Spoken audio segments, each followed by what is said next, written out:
I woke up the next morning and something had changed. For last time's incredible performance. You know he raped me. I did not see any rape. He looked right at me, Toby. So I wanted to, create something that the audience could watch and not feel like this is any sort of propaganda. Yeah. Like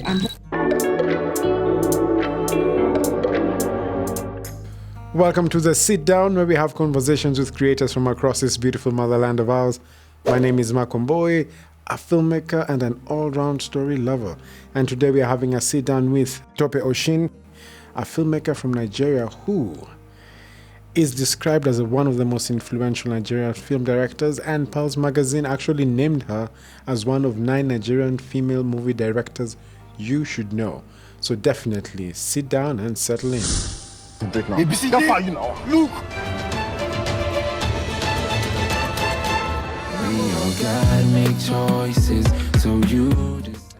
All right, so thanks again for joining us on this. And I think where we just want to start off is from like the basics. Who is a director and what does a director do? So essentially, filmmaking. A director is a storyteller. That's the first thing. And funny enough, this is exactly how I describe every other role in filmmaking. What I like to tell my heads of departments, especially when I work with them for the first time, like every arm of filmmaking is a storyteller. You are not a clothes supplier. When it comes to filmmaking and you work within filmmaking, you're here to support the story. What is the film going to look like? What is it going to feel like? What are the emotions that you want the viewers to feel? Basically, essentially the mood, the look and feel, how the actors act, what they look like. It is your job to define what this black and white script becomes on screen, how it affects people, how it connects with people. It's essentially the job of the director to design beginning to the end. So essentially the director is the holder of the vision. And then it is your job to hand down this vision to the professionals that you have around you, from the actor to the wardrobe person, to the makeup artist, to the gaffer, to the cinematographer, to hand down what your vision is for this film and how you need their help and their expertise and specialities to make this vision come alive.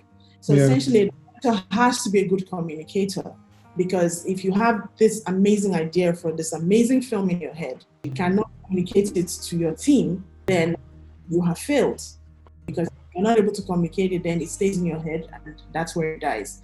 And then there's a disconnect between the great film in your head and what you end up with. That then as a director you have failed. So essentially, the director has to be a good communicator. He's a vision designer, storytelling process from the beginning all the way till the end of post-production.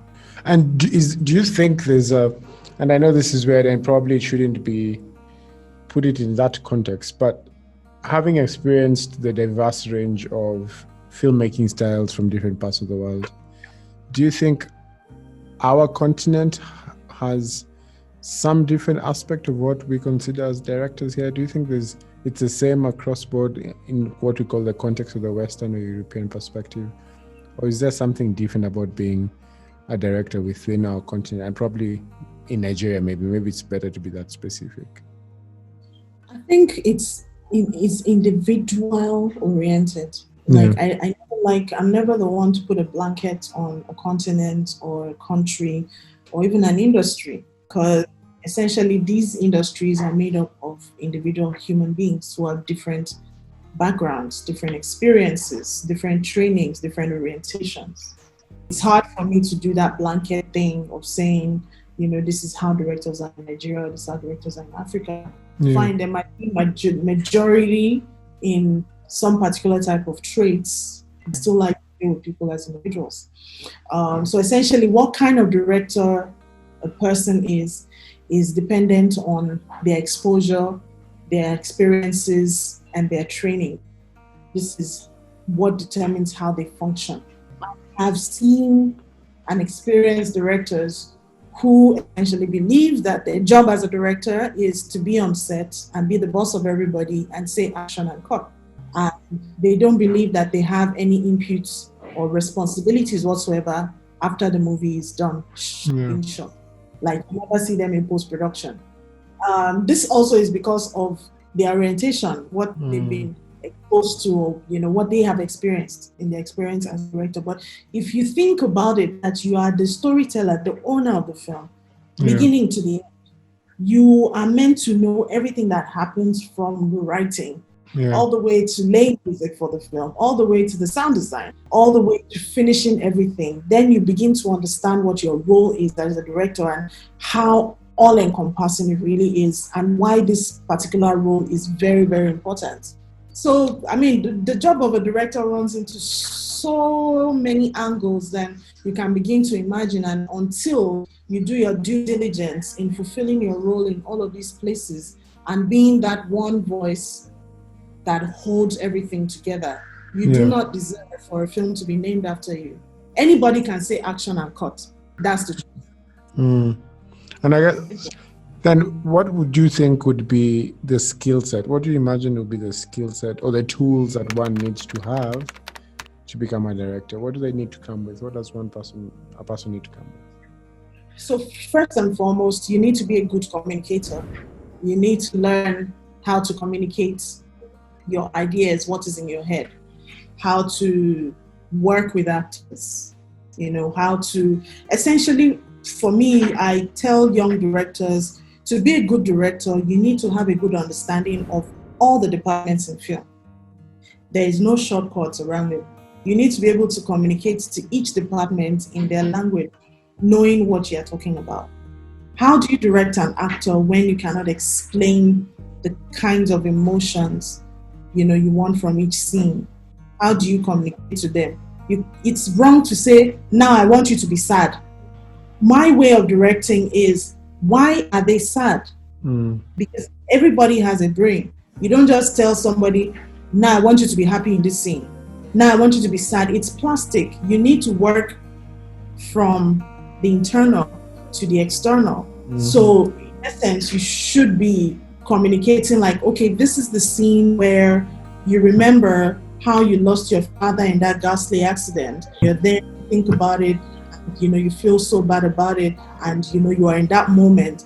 For me, that's my style. I take the actor into imagining the moment, what is behind what's happening right now, to get you into the right state of mind, to express the right emotions. Because they're not puppets. So you need to know that as well. You need to communicate this also to your cinematographer. He thinks in pictures. He or she thinks in pictures, and they work with light. So when you are able to define the genre of the film, they form a picture in their head. Okay, comedy, okay, that means pictures are happy and bright, good. Oh, okay, tragedy, oh, okay, that means it's, you have to be able to say either it's high key or low key, that communicates to him in terms of lighting, in terms of creating mood for the scene. Wardrobe, you need to understand color theory as a director. So, I mean, while you are not going in finer details into all of these specialized professions, you still need to have sufficient knowledge so that they can then help you in deeper detail. Essentially, you have all these tools to work with. It's not just what the actor is saying. Sometimes where the dialogue says, I'm sad, you need to be able to present that scene, and if the actor doesn't actually say, I'm sad, everything else that you have put in place should already make us feel that emotion, from how the lighting is, from the position you have blocked the actor to be in, from how you compose the shot. You want us to feel like someone is a hero in a scene. Do you know, or do you feel like probably if you set him on a low angle shot, that will help us feel and look up to him and feel like, this guy is a hero. If someone is a victim in a scene, you want to shoot them on a high angle, so we're looking down on them, so we feel like we're looking down on them. I think that's our first duty. Razzmatazz, it's not to show off, It's not to have all the disco angles in the world, but communicate first of all. That's the first job of a director. And to communicate effectively, you need to pick on all the tools that you have. You're shortchanging yourself if you don't know how to use all of these things. Actor blocking, camera blocking, lighting, wardrobe, colors, makeup. So many things to use. You would be shortchanging yourself if you didn't understand how to use all of these things, in one way or the other. So I always encourage people, even if you are not able to go to film school, it's not a must. Yeah. Here we have the internet. You can get on the internet and research as much as possible. Watch as many films as possible. Look for as many courses as possible. There's short videos on YouTube that teach you essentially everything. So it's a never-ending process where you keep learning about things and learn how these things done, how other people direct, watch behind the scenes, watch directors' commentary. You learn more by the day how to make your craft better and bigger and essentially make yourself richer in what you do. That for me provokes the question: can you become a director without experience? You can start on the journey, but you become better day by day with experience. The more experience you have, definitely the better director you are. But you have to start somewhere. You don't start to gather all that experience that you need. You don't start to gather all the knowledge that you need to become a director. That's why sometimes, we encourage people to shoot something, whatever it is. Write a story, however short it is, even if it's one page. Start, shoot something, share it with people who have done more work than you, commentary for comments, shoot the next thing, work on the notes from the previous one. They don't have to be big things. Small 1 minute films, 2 minute films are essential, and you keep doing that over time and building your own experience until the point when you can start directing for hire or shooting other people's stories or shooting bigger things. But you need to start before you get the experience. You're making a big mistake here. I'm trying to get inside. You're making a mistake. Get inside. Do you know who I am? Who are you? We don't know you. Maybe you have to tell us who you are. You are Bada. Yeah. And so?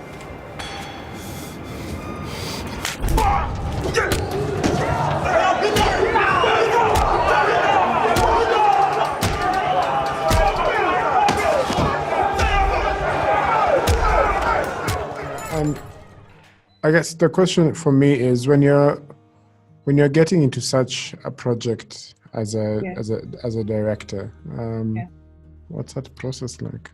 I love the show. I love the edginess. I love how real it is. I love how effectively it communicates to its audience, which for me is the best thing about storytelling. It's clear what the message is. It's clear who they're trying to talk to, and they hit the targets without missing. So that's the first thing that drew me to MTV Sugar. And getting on it, my intention was to match what I had seen before and really loved, and to take it to a whole new level.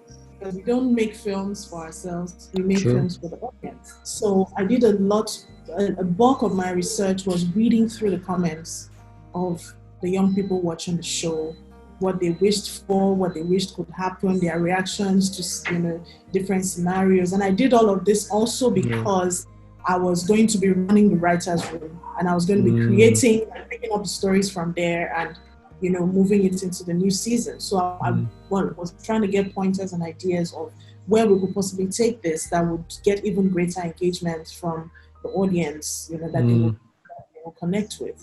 So I wanted to, create something that the audience could watch and not feel like this is any sort of propaganda. I'm just watching a really cool story and I'm in love with this. So that's what I set out to do. How to veil everything in the middle of engaging, connecting stories. Is that different in how a director approaches TV series and films? And probably is there a difference in approaching such a TV series that it's sort has messaging encoding in it.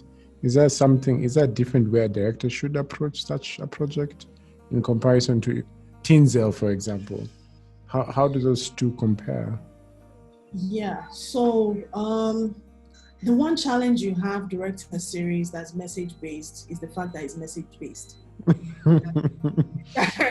the biggest challenge you have. Yeah. You know, how the viewers are not going to fall asleep or walk away and think it's all propaganda and that's a big danger you face.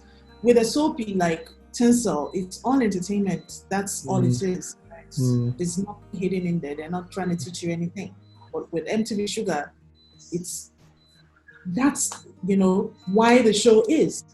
So your challenge now as a filmmaker and as a storyteller, as a director, which is where you come in as a storyteller, is how do I tell the story without making people feel like I'm preaching to them? How do I increase the entertainment value? How do I increase the connecting points so much that we sneak the messaging in and you are done watching this and don't realize that you've been impacted?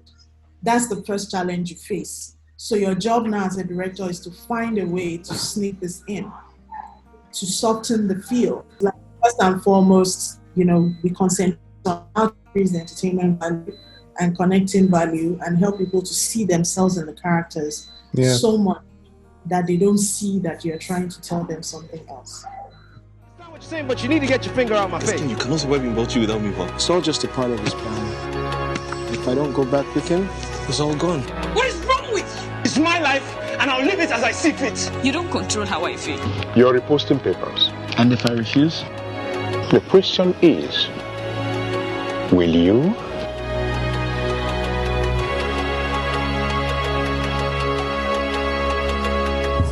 How did you get involved with Up North? How did you approach it? What's the story behind it?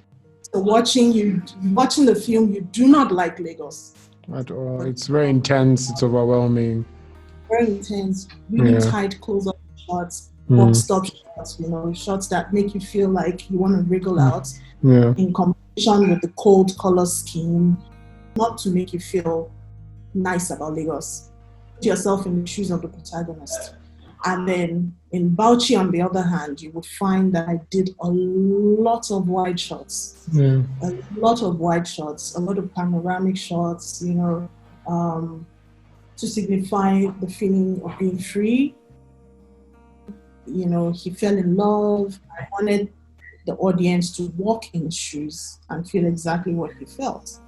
So I designed Bauchi to have, most of the shots were wide. Even my close-ups were like medium shots. Medium shots, yeah. Yeah, roomy and airy, and you watch and you want to be there. You understand now why this guy loves this place. And this was a challenge also because even here in Nigeria, when we think about the North, terrorism. So this is like trying to reorientate people to say, everything you thought about this place is very different. Yeah. This is how I want you to feel about this place from now on. Yeah. So like reprogramming, which is what I did with it. So I decided to have fun and take on the challenge and, design it intricately and hand this down to everybody and take everybody on along with me on the challenge of, loving and creating this magic. Do you think there's a different skill set that you need when directing a smaller production in comparison to a large-scale production? You just need to have guts. That's it. You just need to have guts to take on a large-scale production. It's the guts you need and to believe in yourself. So another skill set required to make a large-scale movie as opposed to a small-scale movie is also the ability to break it down. And if you think about it in terms of that is so huge. Yes, it's overwhelming. You will get overwhelmed. You will give up. You will get confused. And the one thing you cannot be as a director is confused. Yeah, the story will become confused. So what works is good prep time, which you should always ask for. Ensure that you have. Is it different directing TV in comparison to directing film? It is. It is. Directing film is almost like being God. Yeah. You know, I described. You don't, on a TV series, you don't ever see them say a Tope Oshin series, a Mark Wambury series, because you are not the most important factor in a series. On a film, you are. You design everything. You're more or less God. Everybody looks to you. What this film is going to be like, what it looks like, what it feels like, it's all about the director. While working on a TV series, you're working with a studio who owns the show. You're working with probably actors that already know the characters more than you do. If you're fired, another director can jump in and shoot it. It make a difference. Usually TV has a set style. It's not usually complicated, even though these days we have series, style of shooting series now becoming more interesting. The actors are more important than the director. That's the truth. So does that affect someone? I guess this is a more egotistic, emotional question, you know, moving between a place where you are considered God to a place where, all right, welcome, thank you, goodbye, see you later. Does that, how do you tackle that emotionally, you know, how do you? Well, for me, because I'm aware, you know, and I function differently in, you know, while working on series or working on film, I already understand that this is how it works. You have to follow the rules set down and laid down, no matter how more brilliant you feel you could have shot the scene. You have to follow the Bible that has been set down as the style of the show. So you're not really that important like that. You did not design the show as a director. You do not design the show. You follow set down rules, a laid down Bible, and just do your bit and go away and hand over to someone else. Wow. Okay. I think today has been definitely one of the biggest lessons myself I have learned. It's almost like going back to film school and then moving out of film school and going into the work environment and coming out of it. I feel like I've just experienced that full scope of a journey. And I am so thankful and very grateful for that. And thank you so much for taking your time to do that. Thank we you. Appreciate you. If people have questions, where can they find you? So they can send an email, and the same email goes from my website. My website is www.topeoshin.info. Email is the best way to reach me because eventually it's in an orderly inbox and you know, get to it. So that's it. Thank you so much, Tope, for taking your time. I appreciate you and I'm grateful, and I can't wait to see you on set. Okay, I'm coming to Nigeria after the airports open. You know, if normal ever happens, I am coming. I'm coming. Amen. Yeah. Amen. I look forward to seeing you again. All right, thank you so much. Thank you for watching, and remember you can catch a more in-depth conversation that I have with Tope in our podcast, link in description. So see you on the next one.